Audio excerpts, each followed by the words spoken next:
எல்லாருக்கும் வணக்கம். இன்றைக்கி நம்ம செட்டிநாட்டு சமையலில் என்ன பார்க்க போகிறோம்னா, அதாவது உளுந்த புட்டு தான் இன்றைக்கி செய்ய போகிறேன். ஏற்கனவே நம்ம உளுந்த கஞ்சி, உளுந்த களி இந்த மாதிரி நிறைய நம்ம செஞ்சு வீடியோவில் போட்டிருக்கிறோம். அதையே இன்றைக்கி வித்தியாசமாக உளுந்தில் புட்டு, அதாவது உளுந்தில் எப்படி புட்டு செய்கிறது அப்படின்னு நீங்கள் நினைக்கலாம். நல்லாயிருக்கும். இந்த புட்டு வலுவழுப்பு இல்லாமல் நல்லா சாப்பிட்றதுக்கு ரொம்ப சாஃப்டாக நல்லாயிருக்கும், ரொம்ப சாஃப்டாகவும் இருக்கும். இன்னொன்று இது ரொம்ப ஹெல்த்தியானது. நிறைய குழந்தைங்க அந்த களி, இந்த கஞ்சி இதெல்லாம் சாப்பிடாதவங்களுக்கு இந்த மாதிரி நம்ம செஞ்சு கொடுத்தோம்னா ஈஸியாக சாப்பிட்டு போயிடுவாங்க.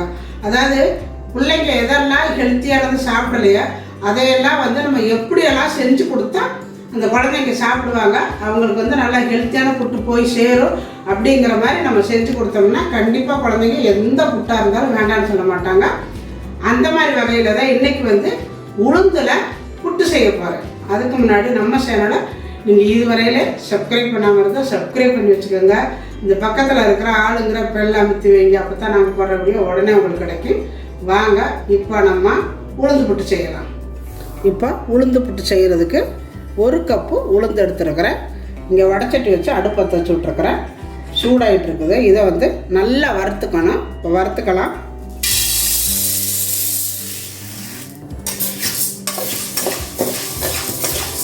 கருக விட்டுறாமல் நல்லா செவக்கணும். அப்போ தான் இந்த புட்டு நல்லா வாசமாக இருக்கும், ரொம்ப நல்லாவும் இருக்கும். அடுப்பை மீடியமான ஹீட்லேயே வச்சுக்கோங்க. வச்சுக்கிட்டு பொறுமையாக வறுக்கணும். வறுத்துக்கிட்டு நான் காட்டுறேன் பாருங்கள். நல்லா வறுபட்டுருச்சு. இந்த மாதிரி நல்லா வறுத்துக்கணும். இதை தூக்கி வேறு பாத்திரத்துக்கு மாற்றிக்கலாம். நல்லா ஆறணும். இப்போ நம்ம உளுந்து எடுத்த அதே கப்பில் 1/2 கப்பு ரேஷன் புழுங்கல் அரிசி எடுத்துருக்கிறேன். நீங்கள் எந்த அரிசி வேணாலும் எடுத்துக்கலாம். அதாவது 1 கப்பு உளுந்துன்னா 1/2 கப்பு அரிசி எடுத்துக்கோங்க. இப்போ இதையும் அதே மாதிரியே நல்லா வறுத்துக்கணும்.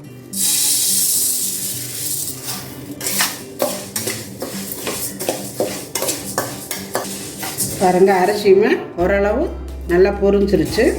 ரொம்ப பொரிய விடக்கூடாது, நல்லா இருக்காது. ஓரளவு, அதாவது கொஞ்சம் அந்த வெள்ளை மாறணும், வெள்ளையாக இருந்தால் போதும். இப்போ நம்ம அடுப்பை ஆஃப் பண்ணியாச்சு. பாருங்கள், எல்லா அரிசியுமே ஓரளவுக்கு நல்லா ஒரு வெள்ளை கலரில் பொரிஞ்சு வந்திருக்குது. இந்த மாதிரி இருக்கணும். இதையுமே கொட்டி ரெண்டையும் நல்லா ஆற விட்டுறணும். ஒன்றா கொட்டி ஆற விட்டு அதான் இதை நல்லா ஆற வச்சுட்டு அரைக்கணும். இது நல்லா ஆறட்டும். இப்போ பார்த்திங்கன்னா நல்லா ஆறிடுச்சு. இப்போ நம்ம இந்த மாதிரி மிக்சியில் போட்டு கொஞ்சம் கொஞ்சமாக அரைச்சிக்கணும். ரொம்ப நைஸாக அரைக்கக்கூடாது. அதாவது கொஞ்சம் குறக்குறப்பாகவே இருக்கணும்.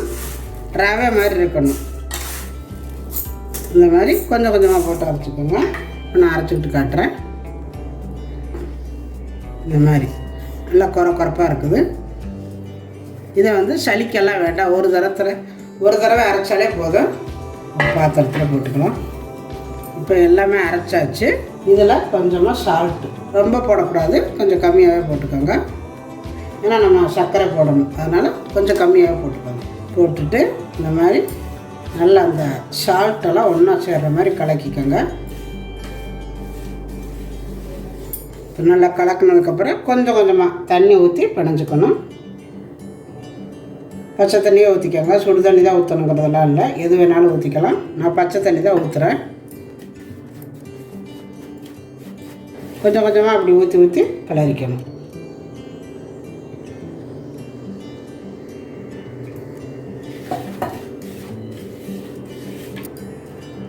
பாருங்கள், நல்லா பிணைஞ்சாச்சு. நல்லா கட்டி இல்லாமல் பிணைஞ்சிக்கோங்க.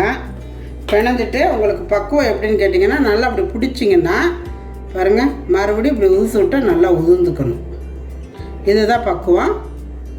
இப்போ இதை இந்த சின்ன சின்னதாக ஒரு கட்டி இருக்குது பார்த்திங்களா, அந்த கட்டி இல்லாமல் வச்சிடணும். அப்படியே உங்களால் பண்ண முடியலன்னா ஒரு சளிக்கு வச்சு கூட சளிச்சிக்கலாம். இப்போ இன்றைக்கி நான் இட்லி பாத்திரத்தில் தான் செய்ய போகிறேன். அதுக்கு இந்த இட்லி துணி எடுத்து இந்த மாதிரி நல்லா விரித்து விட்டுக்கோங்க. இதுலேயே நம்ம சளிச்சு விட்டுட்டோம்னா அப்படியே தூக்கி வைக்கிறதுக்கு ஈஸியாக இருக்கும். இப்போ இந்த மாவை இதில் போட்டு கொஞ்சம் கொஞ்சமாக சளிச்சு விட்டுக்கோங்க. இந்த மாதிரி கட்டியெல்லாம் கொட்டிடும். இப்படியே நல்லா இப்படி தள்ளி விட்டாலே போதும். நல்லா கட்டி உடச்சி விட்டுருங்க. இந்த மாதிரி சளிச்சுக்கோங்க. நல்லா கட்டி இல்லாமல் இருந்தால் சரி, அப்படி போட்டுக்கலாம்.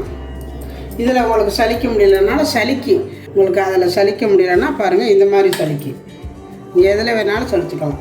இதில் வச்சுட்டு இப்படியே சளிச்சாலும் இந்த மாதிரி அமுத்தி விட்டாலே போயிடும். பாருங்கள் கட்டியெல்லாம். இது உங்களுக்கு ஈஸியாக இருக்கும். அது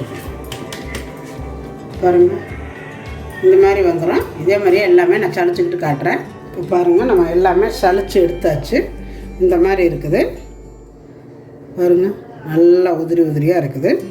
கொஞ்சம் போல் தேங்காய் பூ போட்டிங்கன்னா வேகும் பொழுதே கொஞ்சம் நல்லாயிருக்கும். அதனால் கொஞ்சமாக விட்டுக்கோங்க லைட்டாக இந்த மாதிரி. அவ்வளோதான். இப்போ என்ன பண்ணணும்னா இப்படியே எடுத்து நீங்கள் இட்லி சட்டியில் தண்ணி வச்சுருக்கிறேன். இந்த துணியை தூக்கி இது மேலே வச்சுருங்க. இப்படியே வச்சுட்டு இதுக்கு மேலே துணியை போட்டு மூடி வச்சுருங்க. சும்மா அப்படியே லைட்டாக அந்த வேர்வை தண்ணியே படாமல் இப்படி வச்சுருங்க. ஒரு 10 நிமிஷம் இருந்தாலே போதும். இப்போ இருக்கட்டும், நான் காட்டுறேன். நம்ம வச்சு 10 நிமிஷத்துக்கு மேலே ஆயிடுச்சு, எடுத்துக்கலாம்.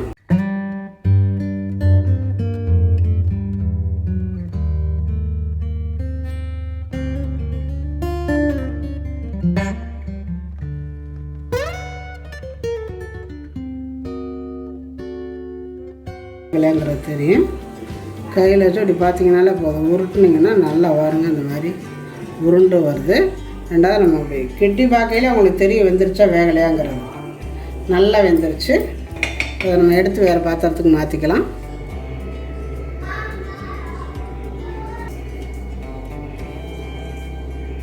துணியிலலாம் நம்ம வந்து ஈர துணியாக போட்டால் தான் ஒட்டும், வர துணியில் ஒட்டாது. அதனால் வர துணியாகவே போட்டுக்கோங்க. அதாவது கட்டியாக இருக்குதுன்னு சளிச்சல்லிங்களா, அப்போ அதை வந்து வேறு ஒரு பாத்திரத்தில் சளிச்சுட்டு இந்த மாதிரி நம்ம இட்லி பாத்திரத்தில் அள்ளி வைக்கையில் அப்போ கொஞ்சம் கட்டியாகும். நம்ம நேரடியாக அந்த துணியிலே சளிச்சு விட்டு தூக்கி வச்சதுனால கட்டிங்கிறது கொஞ்சம் கூட இல்லை.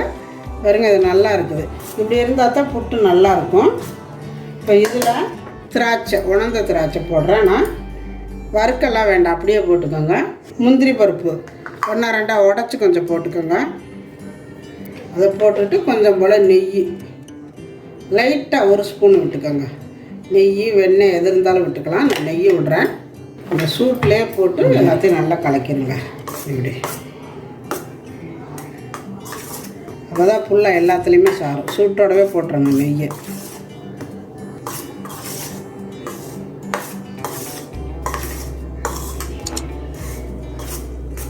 கலக்கிட்டு இதில் இன்னும் கூட கொஞ்சம் உங்களுக்கு தேங்காய் பூ வேணும்னா சேர்த்துக்கோங்க. தேங்காய் நிறையா சேர்த்துறதுனால நல்லது உடம்புக்கு. அதனால் எவ்வளோ தேங்காய் பூ வேணுமோ சேர்த்துக்கோங்க. இப்போ இதில் கரும்பு சர்க்கரை, உங்களுக்கு பனை வெல்லம் இருந்தாலும் போட்டுக்கலாம், இல்லை வெள்ளை சர்க்கரை வேணும்னாலும் போட்டுக்கலாம். எது வேணாலும் இல்லை குண்டு வெல்லம் இருந்தால் கூட நச்சு போட்டுக்கலாம். நான் வந்து கரும்பு சர்க்கரை போடுறேன்.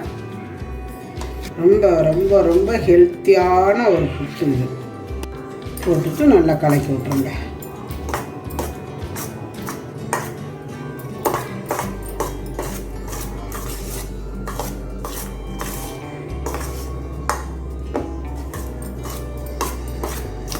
நல்ல மணமாக இருக்குது. நம்ம வந்து நெய்யெல்லாம் ஊற்றிருக்கிறோம். அது வெல்லம் போட்ட உடனே செமையாக இருக்குது.